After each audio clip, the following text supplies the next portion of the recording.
দেখুন 25,700 কত প্রায় 26,000 চাকরি বাতিল হলো এসএসসি। এই বাতিলের সমস্ত দায়ভার রাজ্য সরকারকে নিতে হবে, এসএসসিকে নিতে হবে, পর্ষদকে নিতে হবে। কারণ মামলা তো আর একদিন থেকে হয়নি, হঠাৎ হয়ে যায়নি।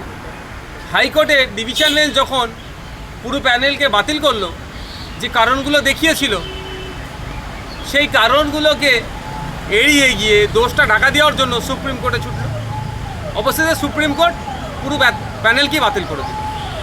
এখন বলার বিষয় হচ্ছে কিছু অযোগ্য অর্থের বিনিময়ে অবৈধ পন্থা অবলম্বন করে চাকরি নিয়েছে, তাদেরকে বাঁচানোর জন্য পুরো প্যানেলটাকে বাতিল করে দিল রাজ্য সরকারের, মানে বাতিল করছে সুপ্রিম কোর্ট।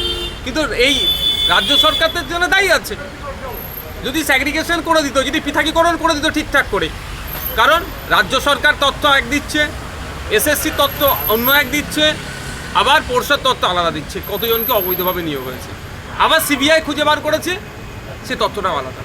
তাহলে এই যে হচপচ হয়ে যাওয়ার ফলে রাজ্য সরকার তার কিছু দলের লোকেদের চুরিটা ধরতে না দেওয়ার জন্য এই সমস্ত যারা খেটে খাওয়া শ্রমজীবী পরিবার থেকে উঠে এসেছে, মেধার ভিত্তিতে চাকরি পেয়েছে, বা অন্যান্য যারা মেধার ভিত্তিতে চাকরি পেয়েছে তাদেরকেও পুরস্কৃত করা হলো। 2016 সালে যখন এদের নোটিফিকেশন হয়েছিল এদের ম্যাক্সিমাম তখন ছাত্র অবস্থায় ছিল। এখন এরা সংসার ধর্ম করে এটা একটা সমাজে একটা প্রভাব তৈরি হয়েছিল।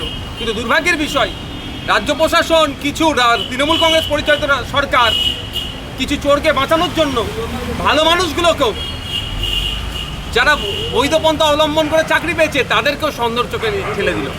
এর জবাব রাজ্য সরকারকে দিতে হবে। আমি বলবো যারা যোগ্য প্রার্থী ছিলেন তাদের রাজ্য সরকারকে আপনারা জবাবদিহি করুন গণতান্ত্রিক পন্থাতে।